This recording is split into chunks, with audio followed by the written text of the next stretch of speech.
पण इथं आम्ही आमचे रुटीनच वर्क करण्यामध्ये आम्हाला प्रॉब्लेम येतो.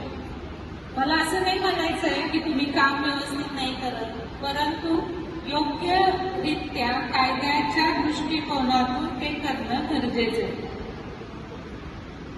तुम्ही करत असलेला प्रॅक्टिसेस म्हणजे तुम्ही सगळे करतायत असं नाही, पण नर्सेस कडून होणाऱ्या मालप्रॅक्टिस कुठल्या आहेत तर डेलिगेशन. हा मी तिला सांगितलं होतं, ती काय म्हणते मी तिला सांगितलं.